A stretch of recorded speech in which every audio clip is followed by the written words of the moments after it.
이제는 들어 주 보내 그를요 날 새롭게 주님의 사랑 날 만지시니 내 모든 두려움 사라지니 복음 속에도 주 붙들고 믿음으로 주와 건네 갈보리 언덕 넘어 기어 이날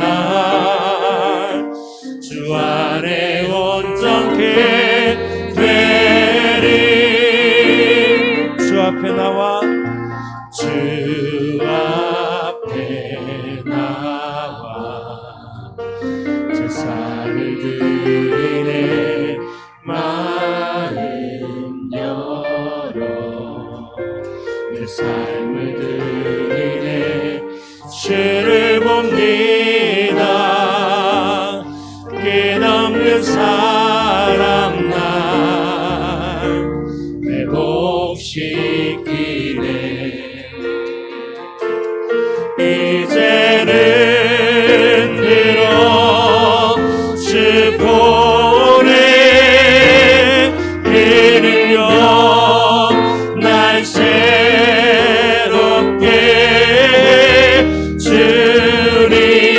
주님의 사랑 날 만지시니 내 모든 두려움 사라지네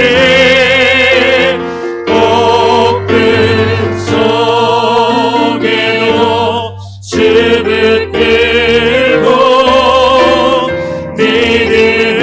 믿음으로 주와 건네 갈보리 언덕 넘어 기어 그날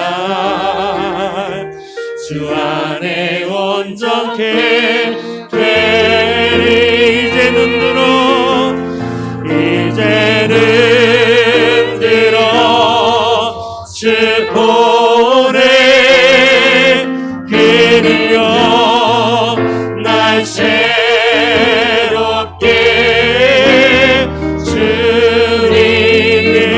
주님의 사랑 날 만지시니 내 모든 두려움 사라지니 복음 속에도 주 붙들고 믿음으로 주와 건네 갈보리 언덕 넘어 그어 그날 주 안에 온전케 되리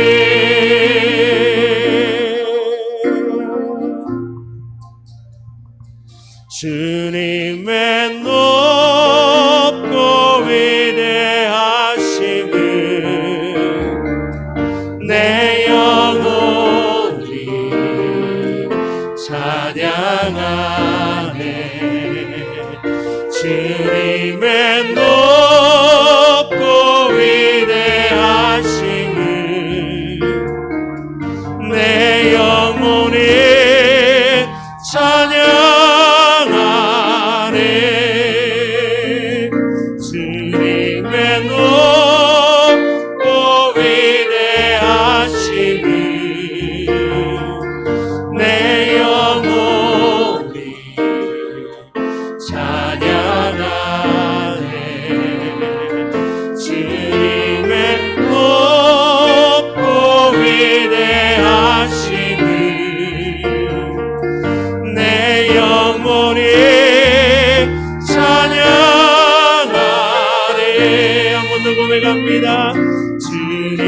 높고 위대하시니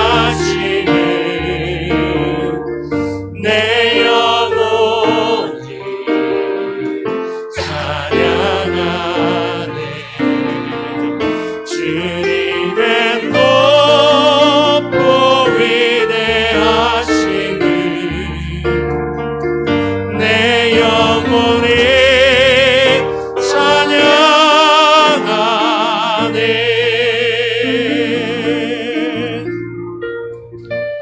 우리 함께 기도하며 주님 앞에 나갑니다.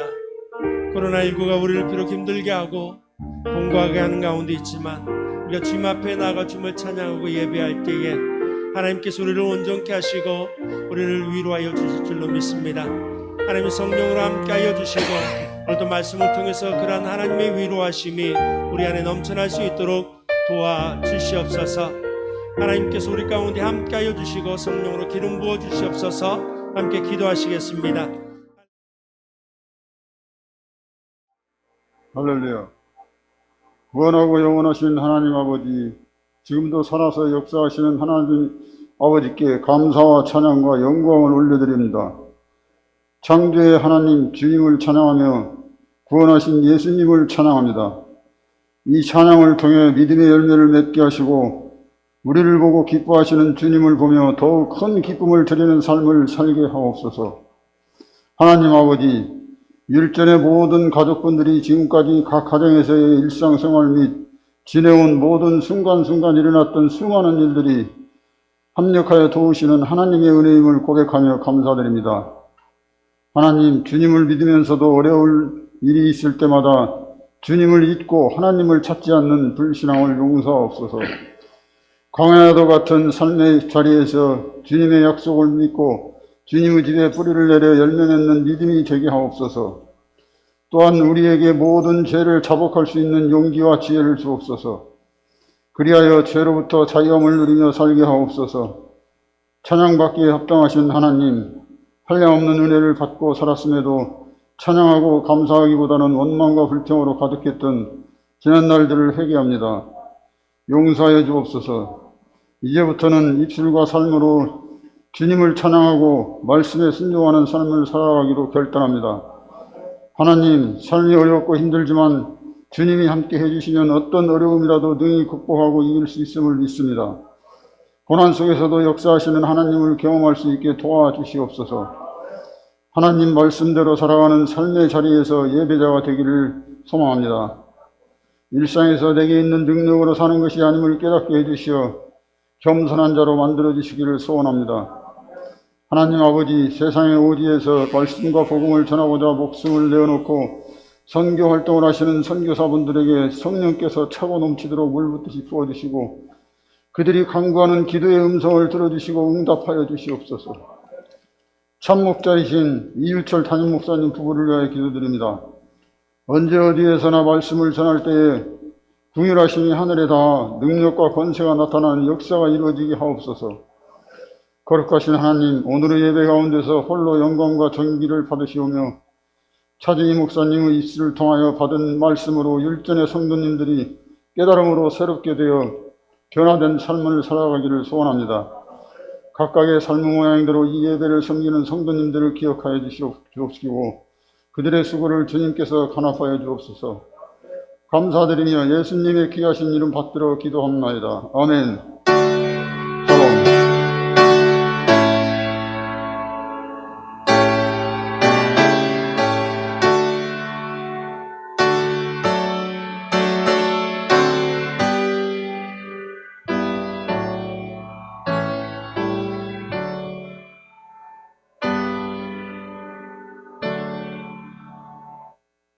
오늘 우리에게 주신 하나님 말씀은 에레미야 28장 1절로 11절 말씀입니다.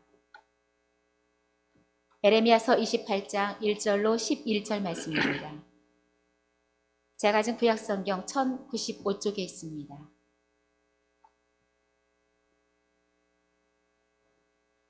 구약성경 1095쪽에 있습니다.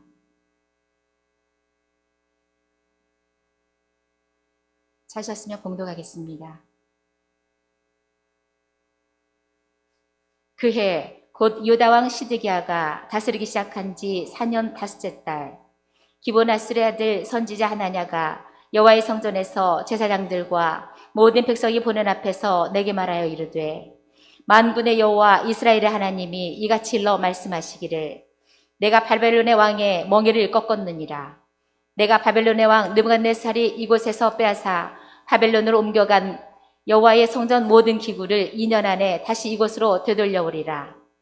내가 또 유다의 왕 여호야김의 아들 여고니아와 바벨론으로 간 유다 모든 포로를 다시 이곳으로 돌아오게 하리니, 이는 내가 바벨론의 왕의 멍에를 꺾을 것임이니라.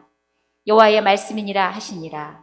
선지자 에레미야가 여호와의 성전에 서 있는 제사장들과 모든 백성들이 보는 앞에서 선지자 하나냐에게 말하니라. 선지자 에레미야에게 말하니라. 아멘. 여호와는 이같이 하옵소서. 여호와께서 내가 예언한 말대로 이루사 여호와의 성전 기구와 모든 포로를 바벨론에서 이곳으로 되돌려오시기를 원하노라. 그러나 너는 내가 내 귀와 모든 백성의 귀에 이르는 이 말을 잘 들으라. 나와 너 이전의 선지자들이 예로부터 많은 땅들과 큰 나라들에 대하여 전쟁과 재앙과 전염병을 예언하였느니라. 평화를 예언하는 선지자는 그 예언자의 말이 응한 후에야 그가 진실로 여호와께서 보내신 선지자로 인정받게 되리라. 선지자 하나냐가 선지자 에레미야의 목에서 멍에를 빼앗아 꺾고 모든 백성 앞에서 하나냐가 말하여 이르되, 여호와께서 이와 같이 말씀하시니라. 내가 2년 안에 모든 민족의 목에서 바벨론의 왕 느부갓네살의 멍에를 이와 같이 꺾어버리리라 하셨느니라 하매, 선지자 에레미야가 자기의 길을 가니라. 아멘.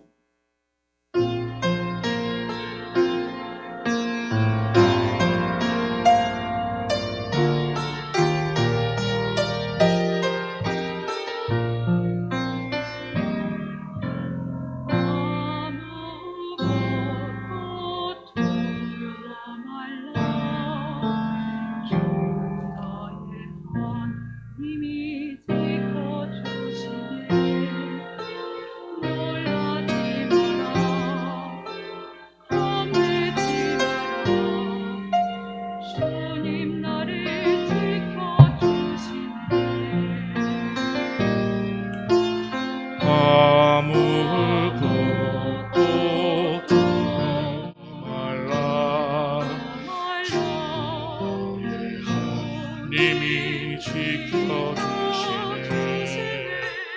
놀라지 마라. 겁내지 마라. 주님 나를 지켜주시네. 내 맘이 힘에 겨워 지칠지라도 주님 지켜주시네.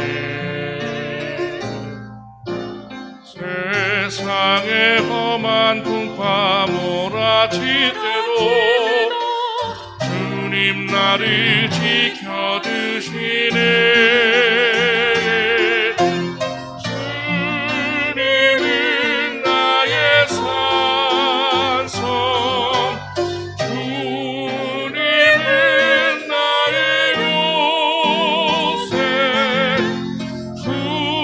주님은 나의 소망, 나의 힘이 되신 여호와.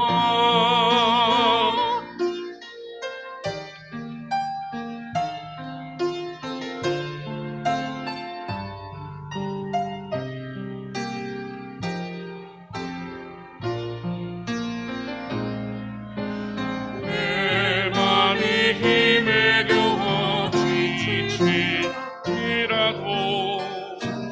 주님 지켜주시네.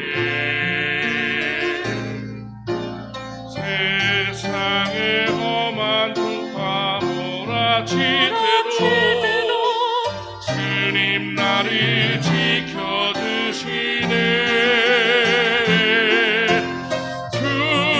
주님은 나의 산성, 주님은 나의 요새, 주님은 나의 소망, 나의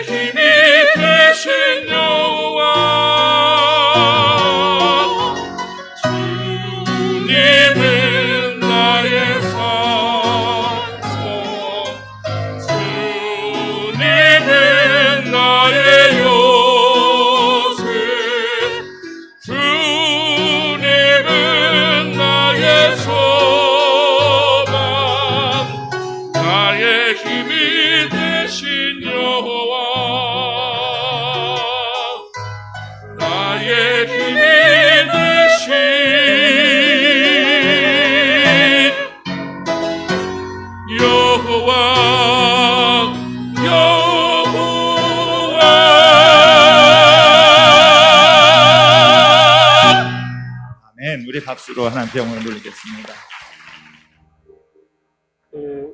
방역을 철저히 하시는 것 같아요. 성경 봉독하는 권사님도 마스크 쓰고, 기도하시는 분도 마스크 쓰고, 특성도 마스크 쓰고, 저도 마스크 써야 되네. 벗어도 돼요? 제가 그래도 매주 이 교회 저 교회를 이렇게 초청받아 설교를 하고 있는데 마스크 쓰고 기도하고 이런 거는 처음 봤거든요. 그래서 여기는 지금 써야 되나? 생각났어요? 한번 써보고 해볼게요. 특성하시는 분들은 원래 성함하시는 분들인가요? 두 분. 남자는 아니고요. 한 분만 아니라 그러면 되지, 꼭 남자가 아니라고. 예. 여러 가지로 참 익숙하지 않은 그런 예배와 그런 신앙생활을 우리가 하고 있습니다. 오늘은 특별히 예레미야하고 하나냐하고 맞붙는 그런 본문입니다. 유명한 본문인데 이 본문에서 어떤 메시지가 숨겨져 있을까? 우린 그것을 함께 좀 찾아보려고 합니다. 예레미야 28장은요, 예레미야와 하나냐, 그러니까 예레미야는 참 예언자, 하나냐는 거짓 예언자로 판명이 납니다. 두 예언자 간의 충돌인데 1사절은 하나냐의 구원 예언이 나오고, 그리고 5절, 9절은 예레미야의 반응입니다. 하나냐가 구원을 얘기하고 예레미야가 아멘 그렇게 얘기합니다. 그리고 10절과 11절에서는 예레미야가 바로 침묵에 들어갑니다. 인간적으로는 아멘, 그렇지만 하나님의 뜻이 무엇일까 하면서 침묵기에 들어갑니다. 그리고는 12절과 14절에 예레미야에게 다시 하나님의 말씀이 임합니다. 하나냐 말이 인간적으로는 동의하지만, 그랬으면 좋겠지만, 그러나 하나님의 말씀이 아니었습니다. 그러자 15절, 17절에 거짓을 예언한 하나냐가 죽임을 당합니다. 그래서 오늘 내용은 아주 간단합니다. 하나냐가 그 당시 백성들이 원했던 구원의 메시지를 전했고, 예레미야도 인간적으로는 아멘, 나도 그러면 좋겠어 라고 얘기했는데, 예레미야는 이거는 우리 뜻이고 하나님의 뜻이 무엇인가 기다렸고 기도했고 하나님 말씀이 임했는데, 하나냐는 인간의 말을 얘기했지 하나님 말씀이 아니었다. 그리고 하나님의 말씀은 사칭했기 때문에 하나님으로부터 심판을 받았다. 이게 끝나는 내용입니다. 그럼 조금 더 본문을 좀 들어가 보겠습니다. 28장 1절을 보시면 그해 유다 왕 시드기야가 다스리기 시작한 지 4년 다섯째 달 기브온 악술의 아들 선지자 하나냐가 야훼의 성전에서 제사장들과 모든 백성이 보는 앞에서 내게 말하여 이르되, 여기 보시면 28장 1절에 그 해라고 하는 것은 27장을 말합니다. 27장에 보면은요, 지금 다시 28장이 그 해라는 것은 시드기야 왕 다스린 지 4년이니까 594년입니다. 정확하게 연대가 나와요. 주전 594년에 하나냐가 예언했다. 그러면 594년에 무슨 일이 있었는가? 그 일은 앞장에 나옵니다. 27장을 보시면 3절에 유다 왕 시드기야를 보러 예루살렘에 온 사신들의 손에도 그것을 주어 에돔 왕과 모압 왕과 암몬 자손의 왕과 두로의 왕과 시돈의 왕에게 보내며, 여기 보니까 시드기야 시대에 지금 에돔, 모압, 암몬, 두로, 시돈이라고 하는 유다 주변에 있는 국가들이 거기서 사신들을 파송했습니다. 그래서 예루살렘에 모여서 안티바벨로니안 연합전선을 구축하려고 했습니다. 지금 바벨론이 곧 침공해 올 것 같은데 우리 소국가들이 다 합쳐가지고 우리가 동맹을 맺어서 그들과 한번 붙어봅시다 라고 지금 얘기한 겁니다. 이때는 597년에 이미 예루살렘 1차 침공이 있어서 왕도 그리고 귀족들도 많은 사람들이 바벨론 포로로 끌려갔습니다.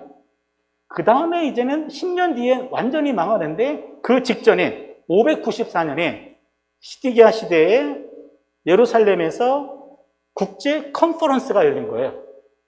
주제는 안티 바빌로니아. 그때 일입니다. 그때 갑자기 그때 예레미야는 뭐라고 얘기했냐면 거기 7절을 보시면 일자는 여기 6절을 보시면요. 이제 내가 이 모든 땅을 내 종 바벨론 왕 느부갓네살의 손에 주고 또 들짐승들을 그에게 주어서 섬기게 하였나니 그 국제회의에 난입해가지고 예레미야가 뭐라고 얘기했냐면 이보시오 하나님의 뜻은 바벨론이 승리할 겁니다 이거예요. 완전히 국제회의에 가가지고 난장판이 되었겠죠.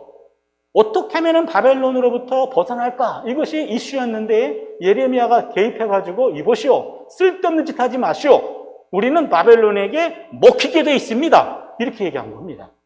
그러면서 7절을 보니까 모든 나라가 그와 그의 아들과 손자를 그 땅의 기한이 이르기까지 섬기리라. 또한 많은 나라들과 큰 왕들이 그 자신을 섬기리라. 바벨론의 왕과 그의 아들과 그의 손자라고 하면 3대에 걸쳐서 그를 섬길 것이다. 3대라고 하면은 약 70년이 언급되는 겁니다. 바벨론 포로로 끌려가서 70년 동안은 우리가 억압받을 겁니다 라는 이야기죠. 그 유명한 70년 예언이 이제 29장에 나옵니다. 여러분 29장 10절을 보시면 야훼께서 이와 같이 말씀하시니라 바벨론에서 70년이 차면 내가 너희를 돌보고 나의 선한 말을 너희에게 성취하여 너희를 이곳으로 돌아오게 하리라. 그래서 70년은 포로로 끌려가야 된다 라고 하는 것이 예레미야의 메시지였습니다. 그런데 오늘 28장 하나냐 예언을 보겠습니다. 28장 이거를 하나냐의 성전 설교라고 말합니다. 하나냐가 28장 1절을 보면 하나냐가 야훼의 성전에서 제사장들과 모든 백성이 보는 앞에서 내게 말하여 이르되 만군의 야훼 이스라엘의 하나님이 이같이 일러 말씀하시기를 내가 바벨론의 왕의 멍에를 꺾었느니라. 첫 번째 메시지입니다.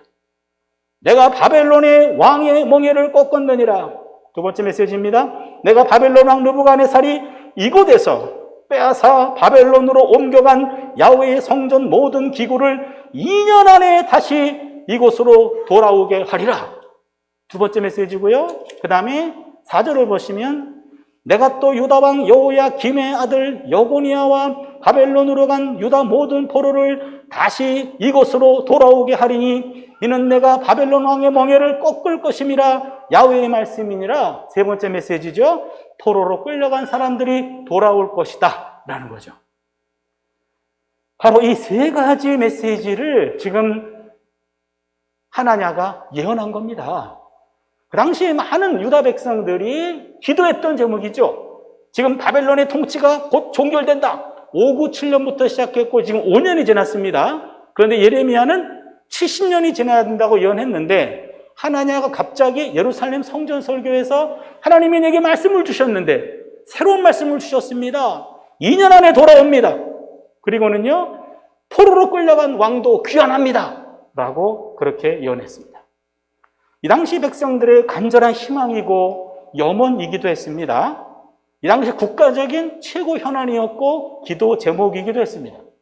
여기서 하나냐라는 사람은 기브온 앗술의 아들로 나옵니다. 하나냐라는 말은 구약성경 다른 본문에는 더 이상 나오지 않습니다. 그런데 이 하나냐라는 사람은요 이 기브온이라고 하는 지역은 베냐민 땅입니다. 그러면은 베냐민 출신입니다. 그런데 예루살렘 성전에서 활동하고 있는 예언자입니다. 기브온은 유다 역사에서 아주 유명한 성소를 가지고 있었죠. 솔로몬 왕이 기브온 산당에서 제사를 드렸죠. 1000번제 기억하시죠? 그게 기브온 산당입니다. 그러니까 유서 깊은 성소가 있는 곳이었고 기브온은 여호수아가 태양이 잠시 머물도록 한 장소이기도 했습니다. 그러게 기적이 나타나는 장소이기도 했죠. 이런 솔로몬에게 약속을 주셨던 땅이고 여호수아의 기도를 기적적으로 들으셨던 그런 신비로운 땅이 바로 이 기브온 땅인데, 이 기브온, 베냐민, 예레미야와 하나냐가 같은 베냐민 지파 사람이에요. 그런데 예레미야 시대의 기브온은 또 상당히 포도주 산업의 중심지였고 귀족들의 집들이 즐비했고 거대한 저수지를 확보하고 있어서 기근에도 끄떡없는 이러한 잘 사는 그런 지역이었습니다. 기브온 하나냐라는 말은 한마디로 말하면 아주 번영된 도시의 성공한 예언자라는 뜻이에요. 오늘날로 하면은 뭐 강남쯤 되겠나? 잘 모르겠네요. 하여튼 강남 출신 하나냐 이렇게 된 거죠. 성공한 예언자였습니다. 그런데 하나냐라는 말도 하나냐라는 말도 야훼는 자비로우시다 그 말이에요. 그러니까 하나냐라는 사람은요, 외적으로 봤을 때 이 사람은 상당히 부유한 계층에서 잘 사는 도시에서 그리고 잘 자란 사람이고 그 다음에 이름조차도 하나님은 자비로우십니다 라는 경건한 자신의 부모의 경건성이 자녀의 이름에 들어가 있기도 하고 그래서 아주 이름 있는 그런 예언자였습니다. 그리고는 이 하나냐가 하는 말은 여기 보시면 2절에 만군의 야훼 이스라엘의 하나님 그런 말이 나옵니다. 만군의 야훼 이스라엘의 하나님, 이 말은요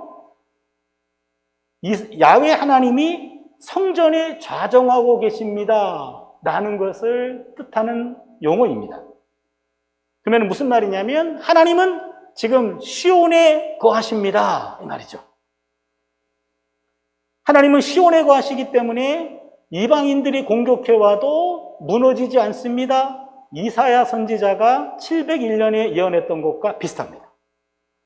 그러니까 이사야 예언자가 국가가 위기 속에 있을 때 하나님은 우리 나라를 택하셨고 우리나라 시온 성전에 거하시기 때문에 이방인들이 공격해와도 무너지지 않습니다.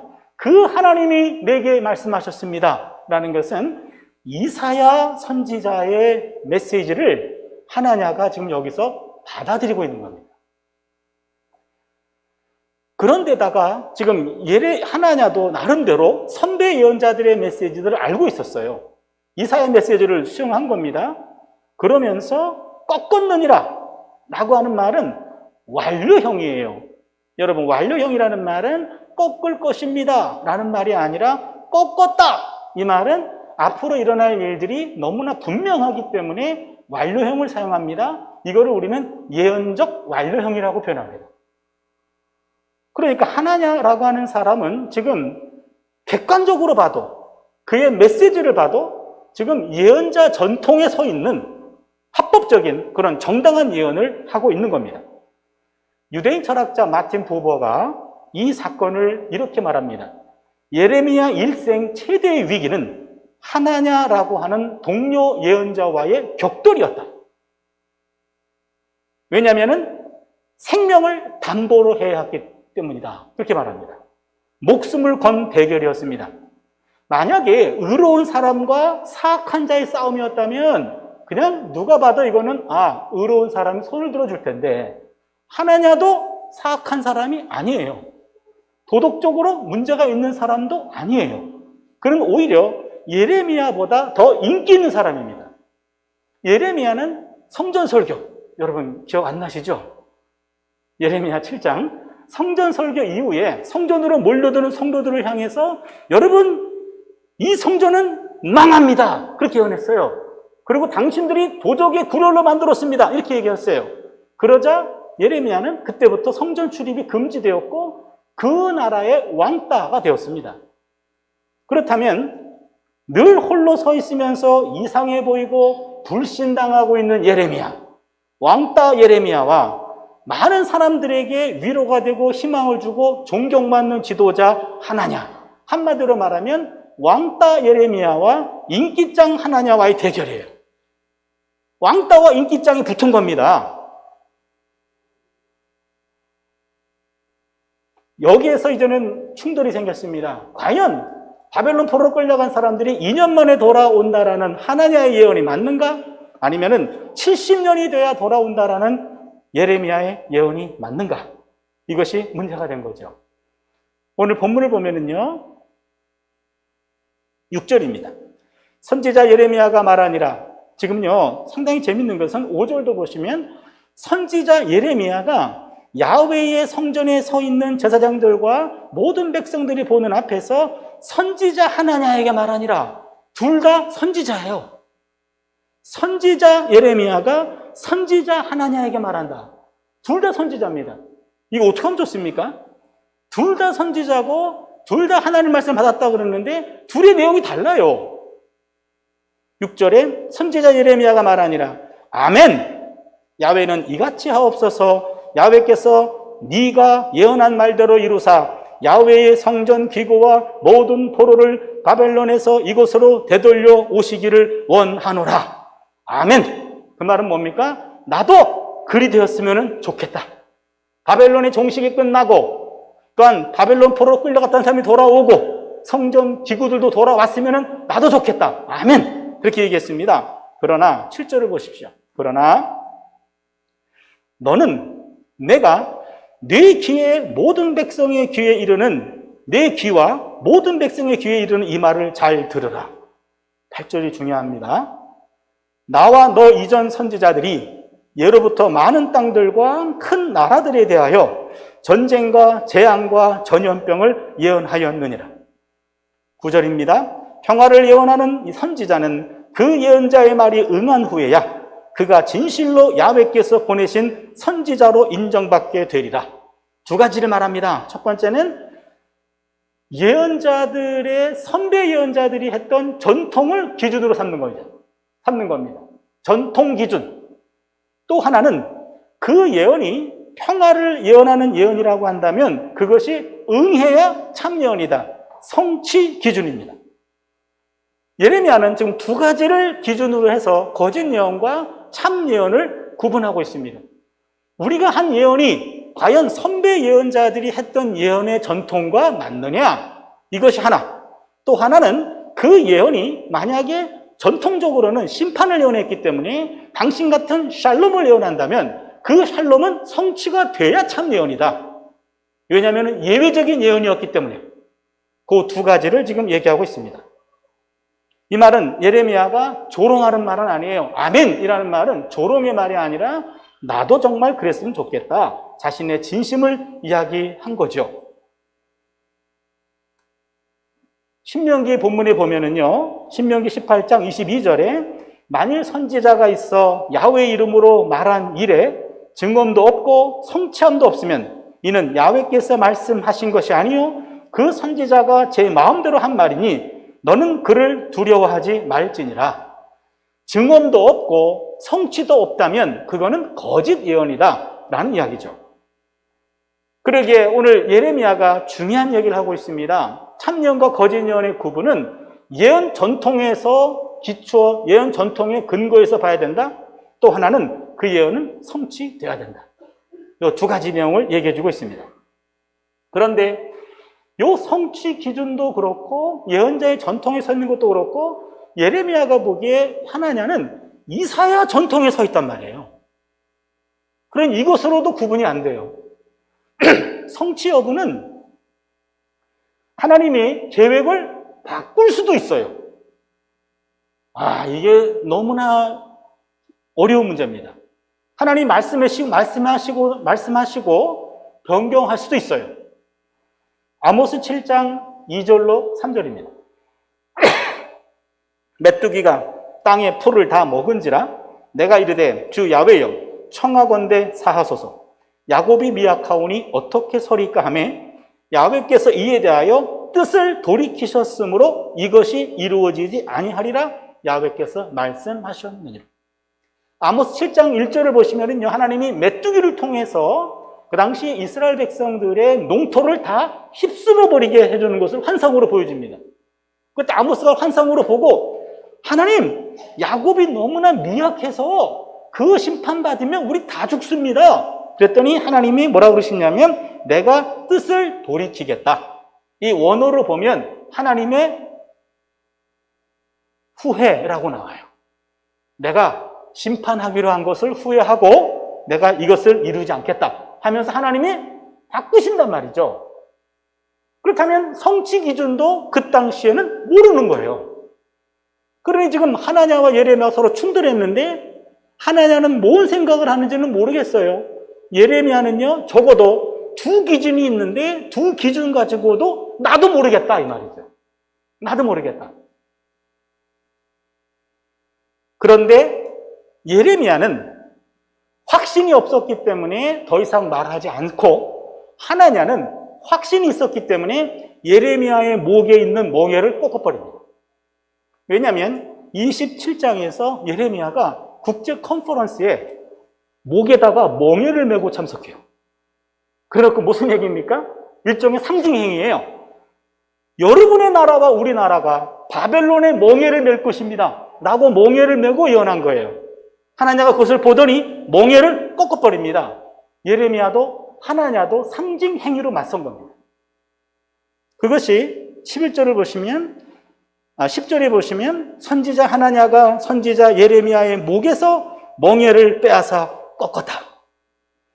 예레미야는 멍에를 매는 자고 하나냐는 멍에를 꺾는 자예요. 11절을 보니까 모든 백성 앞에서 하나냐가 말하여 이르되 야훼께서 이와 같이 말씀하시느니라 내가 2년 안에 모든 민족의 목에서 바벨론의 왕 느부갓네살의 멍에를 이와 같이 꺾어 버리리라 하셨느니라 하며 선지자 예레미야가 자기의 길을 가니라. 하나냐는 확신이 있었어요. 예레미야는 확신이 없었습니다. 그리고는 예레미야는 더 이상 다투지 않고 싸우지 않고 그냥 묵묵히 자기 길로 갔습니다. 12절입니다. 선지자 하나냐가 선지자 예레미야의 목에서 멍에를 꺾어버린 후에 야훼의 말씀이 예레미야에게 임하니라 이르시기를 아마 요 인터벌이 며칠이 되었는지 몇 시간인지는 성경을 통해 알 수는 없습니다. 아무튼 공개적으로 수모를 당한 거죠. 예레미야는 수모를 당했어요. 멍에를 메고 국제 컨퍼런스에 참석했다가 그 말 자체도 많은 사람들이 원하는 말도 아니었어요. 완전 이상한 얘기죠. 그리고는 인기 짱인 하나냐가 나타나가지고 여러분 걱정하지 마십시오. 2년 만에 다 끝납니다. 라고 얘기해놓고 예레미야의 목에 있는 멍에를 꺾어버렸어. 2년 안에 다 해방됩니다. 라는 이야기예요. 예레미야는 반론할 것도 없고 국제적인 공개적인 망신을 당하고 자기 길을 걸어갔어요. 그리고 나서 며칠이 지났는지는 알 수 없지만 하나님의 말씀이 예레미야에게 임했습니다. 봐주십시오. 13절입니다. 너는 가서 하나냐에게 말하여 이르기를 야훼의 말씀에 네가 나무 멍에를 꺾었으나 그 대신 쇠 멍에를 만들었느니라. 만군의 야훼 이스라엘 하나님께서 이와 같이 말씀하시니라. 내가 쇠 멍에로 이 모든 나라의 목에 메어 바벨론 왕 느부갓네살을 섬기게 하였으니 그들이 그를 섬기리라. 내가 들짐승도 그에게 주었느니라 하라. 선지자 예레미야가 선지자 하나냐에게 이르되 하나냐여 들으라. 야훼께서 너를 보내지 아니하셨거늘 내가 이 백성에게 거짓을 믿게 하는도다. 그러므로 야훼께서 이와 같이 말씀하시되 내가 너를 지면에서 제하리니 이는 야훼께 패역한 말을 하였음이라. 네가 금년에 죽으리라 하셨느니라 하더니 선지자 하나냐가 그해 7째 달에 죽었더라. 무서운 내용이죠. 지금 거짓 예언을 했던 하나냐는 하나님의 심판을 받게 됩니다.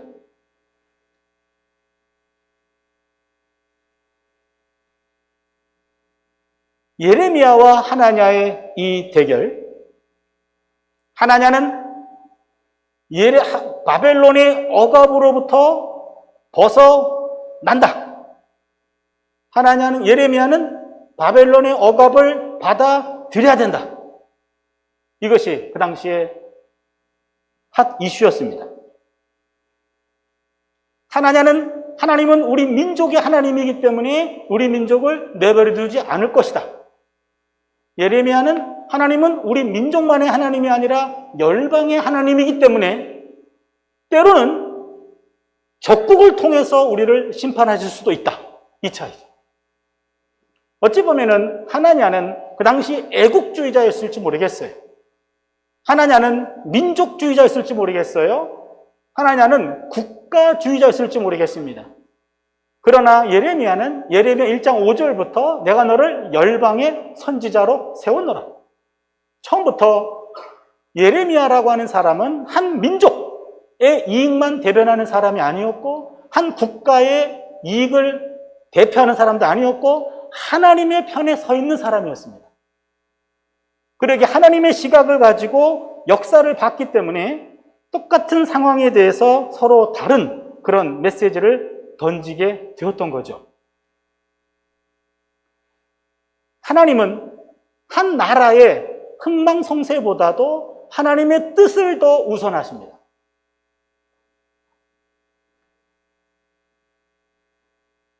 국가고 개인이고 간에 하나님에 대한 신앙과 하나님에 대한 신실성이 부패했다면 하나님은 그 국가도 접을 수 있고 그 민족도 심판할 수 있고 한 개인도 하나님이 제거할 수 있습니다. 이때는 무서운 하나님이십니다. 우리에게는 나와 가정과 교회와 민족과 국가가 전부일지 모르지만 그러나 하나님은 이 모든 것들을 포괄하고 계시면서 다른 민족까지도 다 포괄하고 계십니다. 그러기에 우리는 우리의 이익, 우리의 입장만 가지고 역사를 보려고 하지만 하나님은 그것을 뛰어넘어서 보고 계시기 때문에 때로는 우리의 좁은 시야가 하나님의 넓은 뜻을 이해하지 못할 때도 있습니다. 그 이해하지 못하는 부분을 바로 예레미야, 특별히 뛰어난 모든 것을 이해단체를 초월해서 하나님에게만 주목하는 그 사람에게 그것이 깨달아지는 거고 예레미야는 그것을 대변한 겁니다. 그러다 보니 이해받지 못했고 오해되었고 그는 많은 사람들의 지탄의 대상이 되었고 힘든 길을 걸어갔던 것, 그게 바로 예레미야이죠. 예레미야는 하나님의 의로움이, 하나님의 뜻이 한 국가의 운명보다 더 중요하다라는 것을 말합니다. 하나님의 나라가 지상의 나라보다 더 우선이라고 말합니다. 그러기에 마태복음 6장 33절에 그런즉 너희는 먼저 그의 나라와 그의 의를 구하라. 그리하면 이 모든 것을 너희에게 더하시리라. 우리는 하나님의 나라라는 하나님의 백성이면서 그 다음에 이 한 국가의 시민으로 살아가죠. 하나님 백성이면서 한 국가의 한 국민과 시민으로 살아갑니다. 그런데 이 모든 것들 다 하나님이 보고 계시는데 우리의 시각은, 우리의 시야는 너무 좁아서 나를 중심으로 해서 내 교회와 내 민족과 내 나라 이 테두리 아래 갇힐 때가 많은데 때로는 그것을 넘어서는 하나님의 눈도 필요하다. 하나냐는 거기에 갇혔고 예레미야는 그것을 뛰어넘었다라는 겁니다. 참신앙과 고정관념이 부닥친 겁니다. 하나냐는 바로 옛날부터 있어왔던 그런 고정관념에 매여 있어서 이사야의 메시지를 그냥 앵무새같이 받아들였고 예레미야는 깨어있어서 이 시대를 향한 하나님의 말씀을 그는 묵묵히 기다렸던 겁니다. 그러기에 나도 그러면 좋겠지만 하나님의 뜻을 알 수 없기 때문에 그는 망신을 당했지만 잠시 모든 사역을 멈추고 기도하면서 하나님의 뜻을 구했던 겁니다. 오늘 말씀을 좀 정리해 보겠습니다. 예레미야 입장은 당시 다수의 견해와 전혀 달랐습니다. 외로운 목소리였습니다. 동조자도 없었습니다. 그는 백성을 위한 진실을 위해서 투쟁했던 사람이었습니다. 오직 진리를 선포하기 위해서 투쟁했습니다. 그럴듯한 논리로 무장한 확신에 찬 다수의 공격을 받아야 했습니다. 예레미야는 기존 예언 전통과 더불어 역사 속에서 새롭게 들려오는 야훼의 말씀, 오늘 들려오는 말씀, 그 말씀에 철저히 의지했습니다. 전통과 역사죠. 전통과 현실이죠. 전통적으로 들어왔던 그 메시지와 오늘 현실 속에서 이것을 어떻게 해석할 것인가, 이거에 대해서 귀를 기울였고 새롭게 역사하시는 하나님의 뜻을 그는 간파하는 것, 이것이 우리 영원한 숙제이기도 합니다. 예레미야의 숙제이면서 우리의 숙제예요. 전통적으로 들려왔던 하나님의 말씀, 우리가 들어왔던 그 얘기와 오늘의 현실과 과연 어떻게 이것을 적용할 것인가, 이해할 것인가, 이것이 우리의 과제이죠. 예레미야는 전통에만, 고정관념에만 매이지 않았고 새롭게 하나님이 말씀하신다라는 그런 깨달음에 기다릴 줄 알았습니다. 이에 반해 하나냐는 과거의 전통에만 매여 있습니다. 그러다 보니까 새로운 역사 속에서 새롭게 들려오는 하나님의 말씀에 둔감했습니다. 하나냐, 아주 인기 있는, 그리고 많은 사람들에게 존경받았던 예언자입니다. 그러나 이 순간만큼은 새롭게 들려오는 그 깨달음이 없었기 때문에, 깨달음에 대한 그의 겸손함이 부재했기 때문에 그냥 과거에 들려왔던 이야기를 확신한 나머지 그의 인기와 그의 명예와 그의 지위를 덧붙여서 그냥 상대 예레미야의 입을 막아버렸던 거죠. 어제의 신앙적 확신은 오늘 우리의 고정관념에 지나지 않습니다. 자신의 고정관념을 무조건 주장하는 것은 오늘 시대를 향한 하나님의 뜻을 저항할 수도 있습니다. 불행하게도 하나냐는 기존의 신학 전통을 분별 없이 되풀이했습니다. 오늘의 역사를 고려하지 않고 선배 예언자 이사야의 메시지를 앵무새처럼 반복만 한 거죠.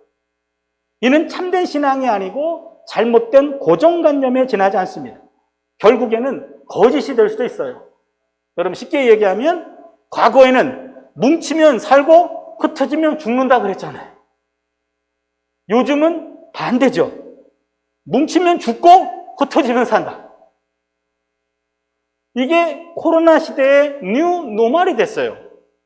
그러게 과거에는 맞았던 말이 오늘 시대에는 안 맞을 수도 있다. 하나님의 메시지는 승리와 평화의 약속이었습니다. 이에 반해 예레미야의 메시지는 멸망의 권고였습니다. 하나냐의 마사지와 예레미야의 메시지가 충돌한 거예요. 마치 예레미야는 하나냐의 마사지 영업을 방해한 꼴이 됩니다. 그러나 말씀으로 죄악을 마사지해서는 안 됩니다. 메시지를 마사지로 사용해서는 안 됩니다. 마사지는 당장 편하고 위로가 될지 몰라도 치료의 골든타임을 놓칠 수 있습니다. 오늘의 한국교회와 우리는 부드러운 마사지가 아니라 날카로운 메시지가 필요합니다. 신앙 전통은 역사 속에서 늘 새롭게 해석돼야 됩니다. 물론 하나님이 새롭게 깨닫게 해주실 때까지 겸손히 자기를 성찰하고 기도하며 기다리면서 말입니다. 오늘 본문에서 예레미야는 자신의 멍에를 자신의 목에 메었어요. 하나냐는 멍에를 꺾어버렸습니다. 멍에를 메는 자와 멍에를 꺾는 자. 어저께 제가 CBS 올포원 녹화를 했습니다.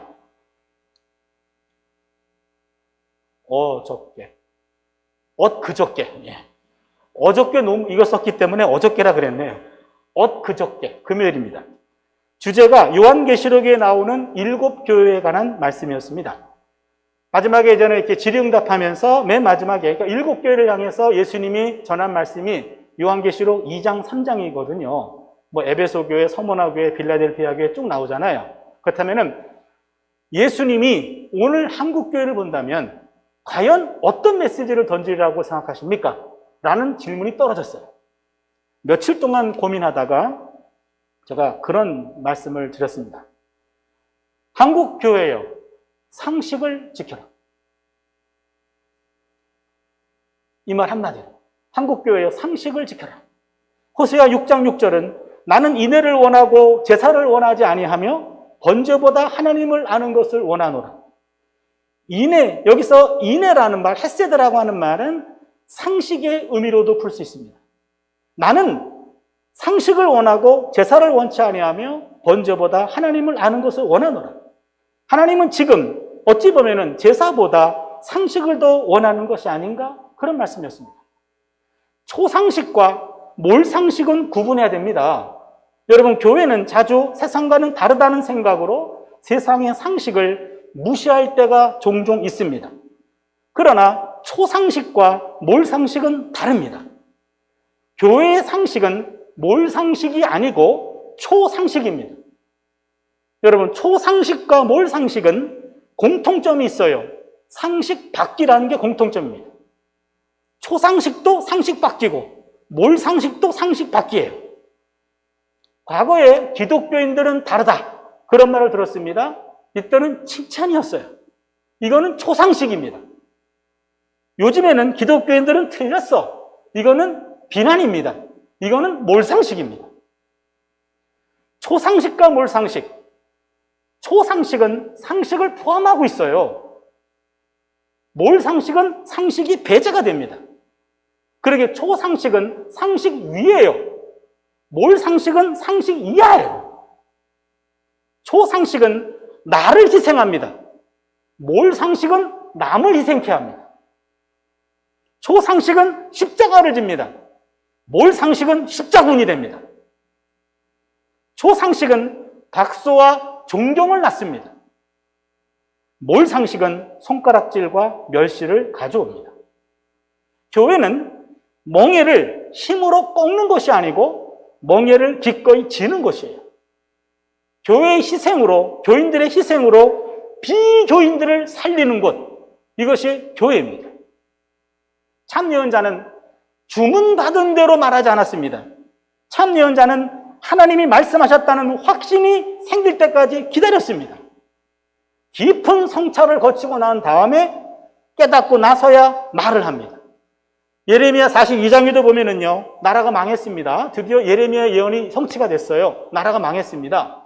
그리고는요, 이제 왕정이 무너지고 총독을 세웠어요. 그런데 총독을, 그 당시 극단주의자들이 총독을 제거했어요. 그러다 보니까 바벨론에서는 응징할 거 아닙니까? 그랬더니 많은 사람들이 예레미야를 찾아와가지고 우리가 어떻게 해야 됩니까? 유다 땅에 머물러도 됩니까? 아니면은 도망가야 됩니까? 하나님께 물어봐 주십시오. 그때 예레미야가 하나님이 말씀하시면 순종하겠느냐 그랬어요. 순종하겠습니다 그랬습니다. 10일이 지났고 10일이 기도하고 난 다음에 응답을 주셨어요. 응답은 이집트로 도망가지 말고 이 땅에 머물라 라는 것이었어요.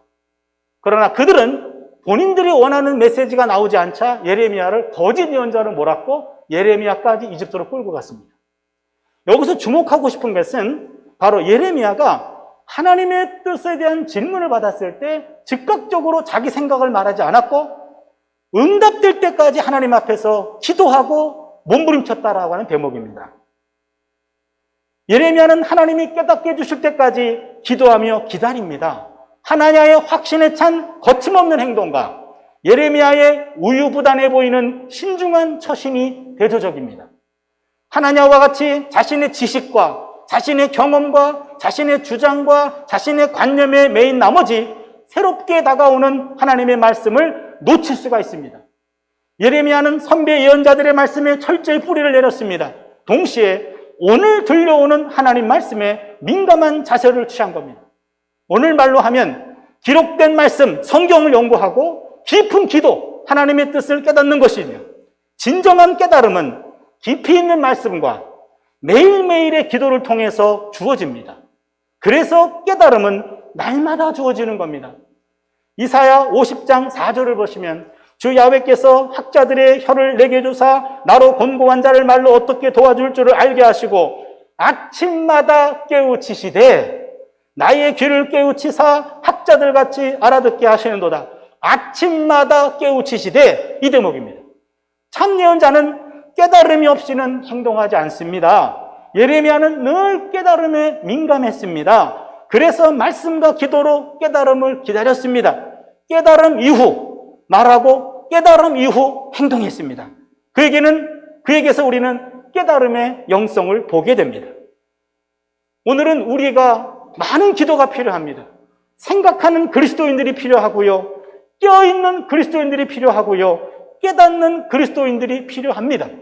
내 신앙을 여러분 그 누구에게 맡기지 마시고, 여러분이 하나님 말씀을 들으시고 목사님 말씀을 드리고 교회 가르침과 동시에 스스로 깨어서 기도하셔야 됩니다. 깨어있는 그리스도인들이 있어야 한국교회가 되살아날 수 있지, 그냥 지도자들에게만 맡겨가지고는 안 되거든요. 우리 한 사람 한 사람이 새롭게 들려오는, 나에게 들려오는 하나님의 그 영감, 그 깨달음의 말씀이 충만해질 수 있기를 바랍니다. 그래야 고정관념에서 벗어나서 새롭게 예레미야의 그 반열에 들 수 있고, 우리는 오늘도 우리를 아끼시는 그 하나님, 너의 생각을 열고 마음을 열고 다시 귀를 기울이라는 그 하나님의 음성에 귀를 여시고 또 새롭게 깨닫는, 더 하나님과 깊어지는 우리 모두가 될 수 있기를 축원합니다. 아멘. 기도합니다. 하나님, 오늘은 하나냐와 예레미야의 목숨을 담보로 한 대결 속에서 오늘 우리 한국교회 상황에서 이 메시지가 주는 메시지가 무엇인지 다시 한번 돌아보게 해주시니 감사합니다. 아멘. 늘 하나님 앞에 무릎 꿇게 하시고 말씀에 서게 하여 주셔서 오늘 하루도 하나님의 깨달음의 은혜를 경험하는 우리가 되게 하여 주시옵소서. 예수님의 이름으로 기도드립니다. 아멘. 하나님, 한 주간도 여러 가지 상황 속에서 주님의 은혜 가운데 저희를 지켜주시고 거룩한 주일 주님 앞에 나와 예배하게 하심을 감사를 드립니다. 여전히 코로나19는 진정되지 않고 경제적, 사회적, 정치적으로 어려운 가운데 이곳저곳에서 탄식의 소리가 들려오고 있습니다. 예배조차도 마음대로 드릴 수 없는 지경에 이르렀습니다. 주님, 이 나라 민족을 불쌍히 여기시고 위로하시고 지켜주시옵소서. 대통령과 위정자들이 바른 정치를 할 수 있도록 분별력을 주시고 무엇보다도 국민이 하나 되게 하시며 교회가 회개하고 하나 되게 해주시어 이 모든 어려움을 잘 극복할 수 있도록 은혜 베풀어 주시고 회복시켜 주시옵소서. 오늘도 귀한 말씀으로 은혜 주심을 감사를 드립니다. 말씀 앞에서 자신의 삶을 비춰보게 하시고 말씀과 기도로 깨어있어 하나님의 뜻을 깨닫는 은혜를 더하여 주시옵소서. 아멘. 이 시간 주님의 은혜에 감사함으로 예물을 드립니다. 이 모양 저 모양으로 주님 앞에 드려진 예물 흠양하여 주시고 하나님 사역에 귀하게 쓰여지게 하여 주시옵소서. 아멘. 예수님 이름으로 기도드립니다. 아멘. 아멘. 오늘도 살아 역사하시는 하나님, 우리 율전 가족들을 이렇게 모아주셔서 하나님 앞에 예배하게 하시니 감사합니다. 오늘 예레미야 28장을 통해 늘 깨달음이 필요함을 깨닫게 해주시니 감사합니다. 과거에 한번 뜨거웠던 그 신앙에 머물지 말게 하시고 오늘 새롭게 들려오는 그 하나님의 말씀을 우리가 깨닫고 우리 몸으로 받아들일 수 있도록 매일매일 함께하여 주시옵소서. 귀한 예물 하나님께 드립니다. 이 예물 받아주시고 하나님의 거룩한 성사역에만 구별하여 주시옵소서. 아멘. 이제는 우리 주 예수 그리스도의 은혜와 하나님 아버지의 극진하신 사랑하심과 성령의 내주 교통 충만하심이 신앙의 끈을 놓지 않기 위하여 비대면으로 예배드리는 성도님들, 신앙의 열정을 가지고 이 자리에 함께한 우리 율전 가족들 머리 위에 이제부터 영원토록 함께 하시기를 간절히 축원하옵나이다. 아멘.